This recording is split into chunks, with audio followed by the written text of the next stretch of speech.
Dubbiin kun akkuma ijoo dubbii ta'etti siyaasa biyya kanaa raasaa jira. Marsaaleen hawaasaa dhimma kana harkaa fuudhuu akkuma itti fufanitti jiru. Guyyoo Wariyoo dhimma kanarratti waan qindeesse qaba. Gaaffii saba kanaa etoonni hin deebisiin kana godhuun sirrii miti. Waadaa nyaachuu ta'a. Sadaas 29 gaaf jimaata jechuu Daayireektarii olaanaan Oromiyaa Miidiyaa Neetwoork Jawaar Mahammad akkan jechuun raadiyoon sagalee Ameerikaa yoo himatu. Maxxansi fuul feesbuuk irra kana mooti 21 tan jaalachuun nami 3,400 yaaditti kenne 14 immoo riyyoota isaa xiqqoota kanaan quuf dhabiyaaf Jawaar akkan jedhu dhaga'a. Guyyoota afuriin dur warri viiyoo afaan Oromoo waltajjii biyyalaa gaggeeffamuu jirtuuf mormi godhamaa turtirra gaafiif deebinaa gootanii turtan. Garuu hin dabarsine. Yoo qoradhu gulaaltuu waligala tiizii tabalaachoo yaada dabarsirra gammachuu akka hin qabaatiniif sabab gargara uumuun akka hin dabarre tursan booda irratti akka hambisan hubadhe. Hojiin qaanyii akkana miidiyaa guddaa kanarra raawwatamuun ajaa'ibdus uummatatti himuun barbaan har'a garuu tarkaanfii salphoo biroo dhageenye. Gaafiif deebii obbo Lammaa Magarsaa waliin gaggeessan sababuu muunarra akka hin dabarre godhamu sii dhageenye. Ugguree akkana kun warreen ilaalcha farra Oromoo qabatanii miidiyaa san dhuunfatanii afaan Amaaraatiin ol jibbiisa Oromoo irra gaggeessu bir dabranii tamsaasa afaan Oromoo daqiiqa 30 sanirratti ilaalchisaan hin feene akka hin dabarreef ukkaamsa akka jiran huban. Dhaamsi ani hin qabu warbiyyoo afaan Oromootiin yaadaaf deebinu irra fuutan dabarsuuf humnaafonna yoon qabaan hoggansa Oromoo waliin gaafiif deebiin godhina. Yoo gootan ammoo shiraaf doorsis farreen Oromoo kan sodaachuuf dabarsuun dhiisina.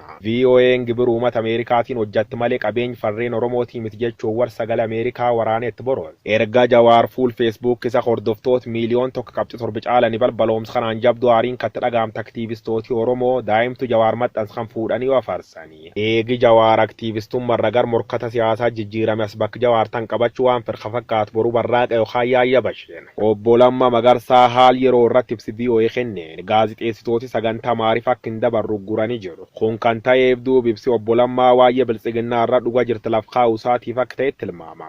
Gaazixeessitooti VOA maariif hidhati zeema yookaan biltsiginnaa akka qabanis shakkama. Kanaaf uummati keenya nageenya obbo Lammaa Magarsaatiif waan deemuu jira gurqeessa hordofuu qab jechuun Lammaa Magarsaatiif eegumsa akka barbaachisu qeerrootti. Raadiyooniin tun sagalee Oromoo kaamsuuf tun godhamti jechuun adoonami fuul feesbuuk irra barreeffatuuf VOA'n gaafiif deebii Lammaa Magarsaa waliin gooti yaada kennamirra deebii barbaaduuf tursiti malee sagalee Lammaa Magarsaa guuruu fi miti jechuun mormattee waan diqqoo mi'ooftu tokko afaan Amaariffaa irra gallakkisuun karaa hubachiisaatiin fuul feesbuuk afaan Oromoo irratti ergaa kan jedhu maxxanseeti. Kabajamtoota dhageeffattoota keenyaa asirra waan tokkiif godhu feena. Ministeerittis biyya obbo Lammaa Magarsaa waliin gaafiif deebii gaggeeffam VOA'n akka hin tamsaas murteessee jira jedhamuun oduun dogongora miidiyaa hawaasummaa irra facaafam murtii VOA waliin goonkuma kan waliin simantaa hubachiisu feena. Naamus gaazixeessummaa VOA yookaan raadiyoon sagalee Ameerikaa kan murteeffame laf jirurratti hundaa'uun gaafiif deebiin hiika guddaa qabdu tokko yoo gaggeeffamtu yookaan oduun akkana nu dhaqqabde qaam gambirarra deebii argachuuf madaalawummaa saganticha eeguuf carraaqii gochuuf yeroo fudhanne deebiitti barbaaduun amalojjumaat keenya yeroo maraati gaafiif deebii obbo Lammaa Magarsaa waliin goon tursu kennaaf murteen kennamelleen kan irra addaa miti jechuun hoomii galgal tokko miidiyaa isaanii maddeen oduu biyyatti kakiyyi baambee kama waliin wal fakkeessi yoo qolatanii warri kutaa afaan Oromoo gaafiif deebii Lammaa Magarsaa VOA waliin gorgamis dhiyeessu waan irraaf paartii PP irra namitti barbaani jechuun bulchanii guyyaa lammeessoo jechuun gaaf sadaas 30 irratti irra hoote Itoophiyaa biltsiginna paartii kadame Oromiyaa bifiqaadu sasammaatti darachuun waan lammaan dubbachuuf uummataaf dhiyeessan. Walquuf dhabtabattoota jijjiirama lamaan abba Lammaa Magarsaatiif Abiyyi Ahmad jidduu godham kanaan Oromoon ceerte danfite namni yoo abaarsaan walitti taa'ee buxee wal baasu warri shir Oromoo nyaachuuf deem kan qindeesse qopheesse bilcheessuu nu dhiyeessuu jiru hoblaan qaca'e asoossam soba Oromoon biibulchuun dandeetti jedhu milkeeffachuuf fiixaan baafatan.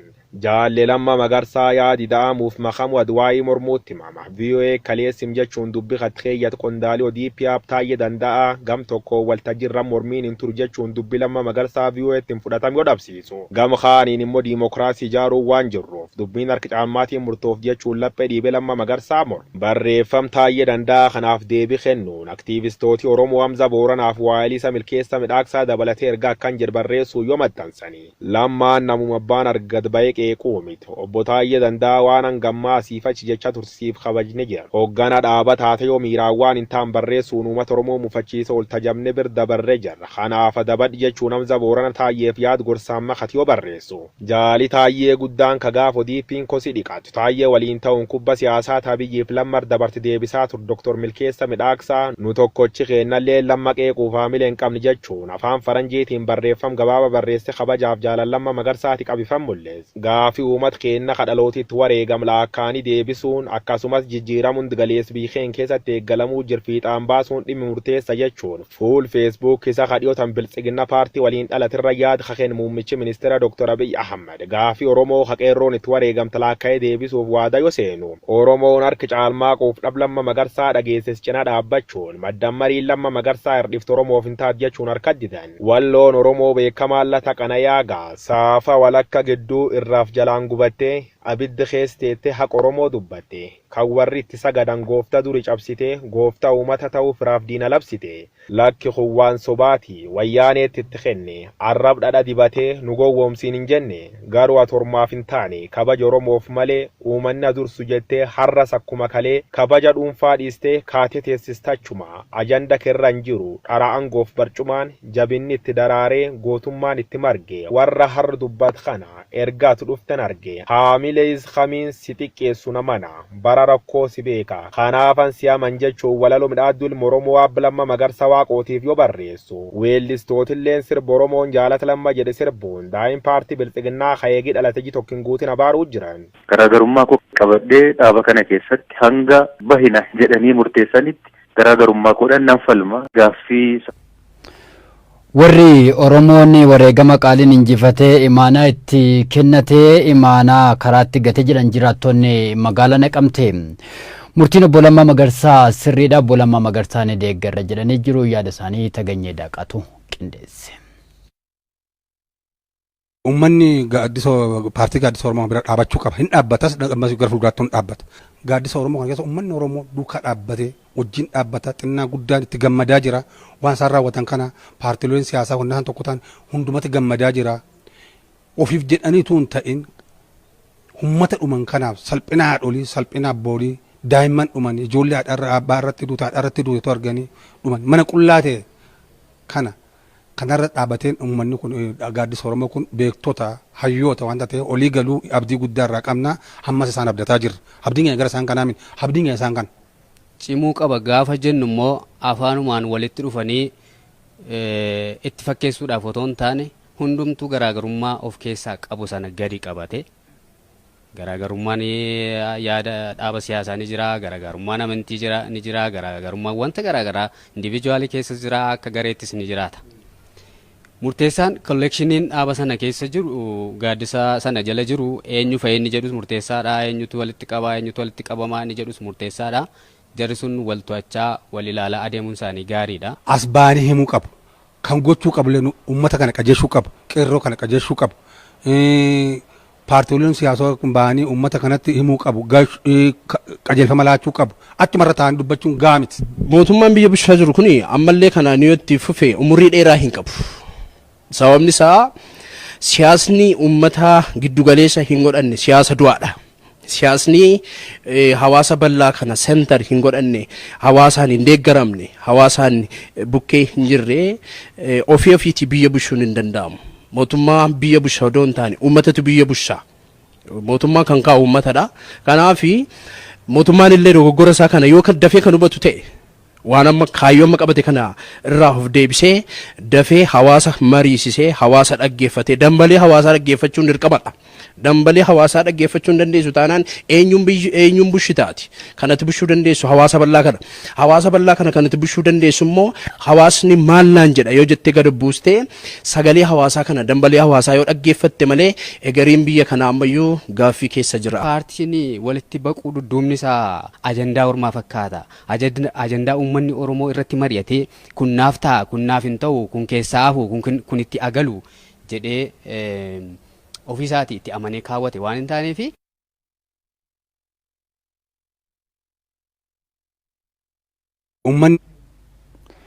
Washington DC itti bataskaanni Ortodoksii Afaan Oromootiin tajaajilu baname.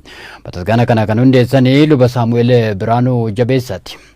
Luba Saamu'eel Biraanuu Jabeessaa tibba darbe waltajjii Oromoota waliin Jawaar Mohaammed taasise irratti argamuu isaaniitiin bataskaana Ortodoksii magaalattii jiru itti tajaajilaa turan irraa dhorkamanii dhimma kanarratti waan qindeessine qabna.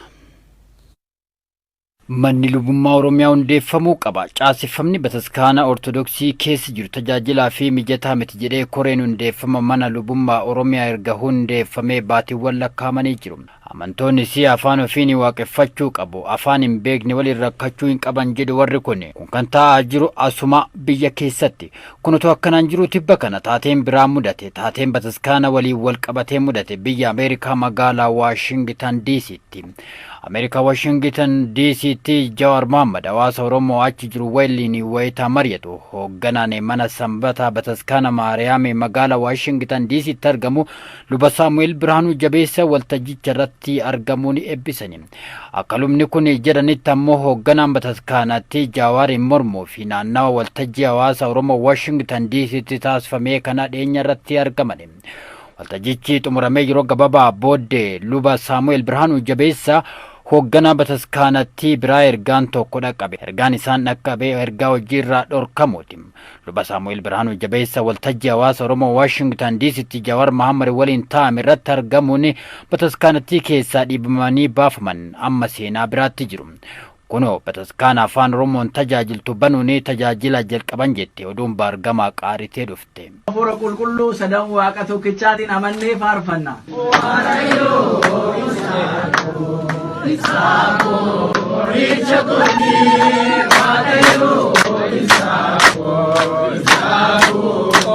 Luba Saamu'eel Birhaanuu Jabeessaa tajaajilli bataskaana afaan Oromoo ni babal'ataa jedhan OMN fi yaada bilbilaan kennaniin.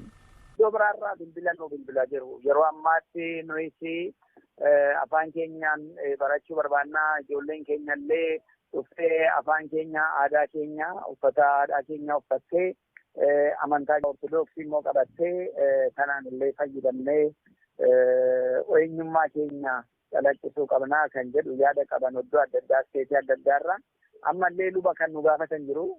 Bataskaanas qabnaa taabotas illee gashanneerraa luboota nu tajaajila kan nu barbaachisaa jira jedhanii kan nu bilbilan jiru. Egaa itti fuuluma duratti itti deemna jenneetu jirra. Qopheessaa fi deemuu tajaajiloota namoota sarviisii kennuu danda'anu qeessota jara luboota kanaaf diyaaqonoota kanallee guutaa fi deemnaa jenneetiyyuu itti mari'achaa jirra amma yeroo ammaatti jechuudha. Hordoftoonni amantichaa sirna kadhannaa bataskaana Ortodoksii afaan Oromoon tajaajiltuu irratti argamanis afaan saba keenyaan tajaajilamuun nuyi fi seenaa guddaadhaa jedhanii jiru. Eebuu saba Oromoo yeroo dheeraadhaaf saba Oromoo ta'e amantii Ortodoksii jala jiru eebuu isaaniitu har'a iddoo ga'e har'a eebuu isaaniitu bakka bu'e. Kanaaf namni baay'ee gammadee faarfata gammadee waliin oole jechuuf hin danda'amaan. Ijoolleen nurraa dhalatanii afaan sanaan baratu. Afaan Amaaraatiin barachaa turan. Amma immoo obbarre nus Oromoon ofii isaatii mataa ol qabateera. Sichi gadi jechuun hin jiru. Ijoollee keenya afaan keenyaan, aadaa keenyaan, aadaa Oromoon wayyaa aadaa keenyaa uffannee saba keenya fakkaannee eenyummaa keenya barsiisuun nurra raasa. Nu fakkaattee yoo deemte dhaloota lammataatti dabarsinaa jechuudha waan irra jiru kana. Hundeeffamni mana lubummaa Oromiyaa biyya keessatti jalqabe saffisuu akka qabu dhaamanii jiru. Wanti luba Saamu'eel Birhaanuu Jabeessaa biyya alaatti mudates ta'e kanneen lubaawwan Oromoo garaagaraa biyya keessatti mudataa jiru maddisaa rakkoo bulchiinsa bataskaanatti keessa jirudha kan jedhan hordoftoonni amantichaa rakkoo kana hundeen furuu fi hundeeffamni mana lubummaa Oromiyaa murteessaadha jedhanii jiru. Oduu walqabateen manni lubummaa Oromiyaa saffisan akka hundeeffamu hordoftoonni amantichaa gaafataa jiru. Hordoftoonni amantichaa OMN fi yaada isaanii kennanii dhimmi hundeeffama mana lubummaa Oromiyaa lafarra harkifachuu hin qabu jedhanii jiru. Caaltuu Taafootu dubbise. Akka hordoftuu amantaa Ortodoksii Tawaahidootti yaa'u gammachuun nutti dhaga'ama maaliifi amantaan Ortodoksii Tawaahidoo akka Oromiyaa keessatti iddoo tokko tokkotti rakkootu jira. Afaaniin tajaajilu kana wal qabate banamuun isaanaan guddaa na gammachiiseera. Maaliifi qaqqabiinsa uummata keenyaadhaaf ga'uudhaaf jechuudha. Afaaniin tajaajilu faarfannaanis haa ta'uu, lallabbiis haa ta'uu, qulqulleessumaanis haa ta'uu afaaniin osoo tajaajilanii uummanni amma ta'e tokko sirriitti amantaasaa hin beekaa gadi fageenyaan ni hubataa jedhamee wanta yaadamu bataskaanonni iddoo adda addaatti cufamanii waan jiraniif isaaniif illee qaqqabuudhaaf kun tajaajilli argamuunsaa guddaa nama gammachiisa. Mee manni lubummaa Oromiyaa kunoo kan jalqabame kun galmaan akka ga'uu fi hojiiwwan maaltu hojjetamuu qaba jettee addaree gara fuulduraatti haaluma wal fakkaatuun akkuma Waashingtan DC'tti ta'e san biyya keenya keessattis akka haaluma wal fakkaatuun akka hojjetamuu fi qaamoleen yookaan koreen hojii kana jalqabe kun haala kamiin tursiisuu qaba jetta. Uummata keenya jechuun hubannoo isaanii akka sirriitti hubatan gochuudha malee waa biraa miti. Maaliif amantiin tokkodha, waldaan tokkodha. Sinodosni keenyas tokkodha. Sinodosni illee waan addaan citee hin qabu. Garuu inni ummatumaaf tajaajilaan ummata bira ga'uu fedha malee wanta addaa wanti jiru natti hin fakkaatu. Mee akkuma yaadatamu yeroo darbee egaa Qasiis Saamu'eel Birhaanuu hojjetaa hojii isaanirraa gaggeeffamanii booddee jechuudha magaalaa Waashingtan DC keessatti oduu gammachiisaa tokko dhageenyee jirra.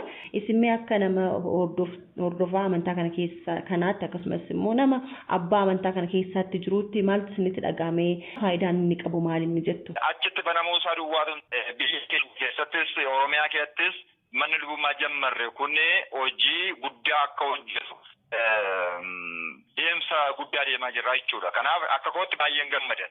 Tuttuqaan kun waan guddaa fida. Namoonni tuttuqanii bataskaana keessaa gaafa qaran abbaan amantaa Oromoo ta'e Oromoo ta'uu isaa duwwaadhaan akka mana sana gadhiisu akka saba kee addaan bahu musliimaa wajjin akka hin jiraanne namoota waaqeffataa wajjin akka hin jiraanne sabaaf sablammii wajjin akka hin jiraanne wal irratti sababa argame duwwaaf seerri bataskaanaa kan hin ajajne ajaja seera bataskaanaan ala gaafa hojiirra ari'amu kun waaqayyo sagalee saba dhagaa jira. Waaqayyo iyya saba kana dhagaa jira waan ta'eef kun godhamaa jira waan ta'eef amma wanta achitti jammarame kun baay'ee nu gammachiiseera. Ciminaan bishinaan hubannaadhaan qannoonaaf doogumaan bataskaanaatu hin digamin tajaajilame akka hojiirra ooluu fi hundumti keenya tumsa nurraa eegamuun goonaa jechuu kan jedhe. Sabi keenya Oromootaan biyya keessa jiran biyya alaas jiran acuuccaa karaa garaa garaan saba Oromoo irra gahaa jiru kana akkuma argaa jirru kana gama eessaniyyuu acuuccaan dhiibbaan saba Oromoo irra gahaa jiru kuni sabi Oromoo wal duukaa dhaabbatee wal bira dhaabbatee tumsa barbaachisu gochuutu irra jiraata.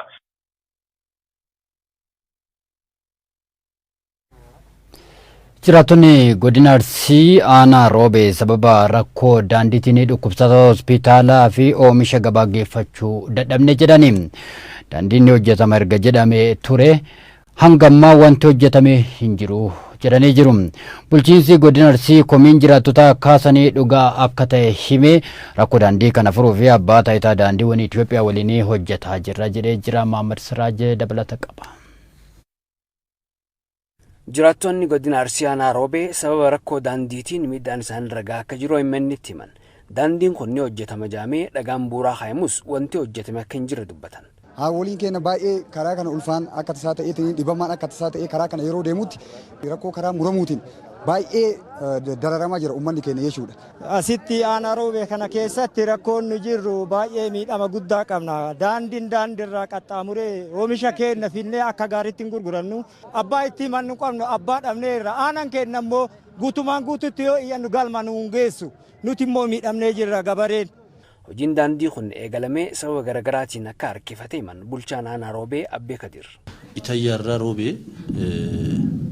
Roobeerraa seeruu jedhamee kennamee jira. Haga ammaatti waggaa lamaan hojjetan kana keessatti waggaa tokkoffaa duraa kaampii moomaa hojjetutti dabarsanii waggaa lamaan bira lammataa kana hojii jalqabanii turanii sab kontiraaktaratti kennan. Bulchaan godina Arsii Abaadir Abdaa jiraattonni danda'anii jiraachaa jiran malee rakkoon jiru hammaata akka ta'e himan. Rakkoon kun akka ittiin fufneef hamma kontiraaktarri biraa hojii eegalutti abbaan taayitaa daandiiwwan Itoophiyaa ofuma isaatiin hojii suphaa hojjechaa akka jiru dubbatan. Akka rakkootiif inumayyuu uummantichi rakkoo isaa danda'eetti kan jiraataa ture. Kanaaf komeen uummanni kaasaa ture sirriidha. Garuu komichi sun akka ittiin fufneef warra dhiiraa federaalaa wajjinis dubbannee isaanis gama gaggeessanii kontiraaktaroota hojii maqaadhaaf qabatanii bira ta'an kan bu'aa buusaa hin jirre san irratti tarkaanfiin fudhatame waliigaltee isaanii addaan kutanii amma Iraan daandii ofitti fudhatee ofiisaatii suphee haga kontiraatara biraatiif dabarsee kennutti tajaajilli uummataa akka addaan hin cinneef hojiin hojjetamaa jira. Akkuma godinaatti aanaalee godinni Arsii qabu 25 keessa daandiin asfaaltii aanaa 5 keessa qofa akka jiru himanii jiran.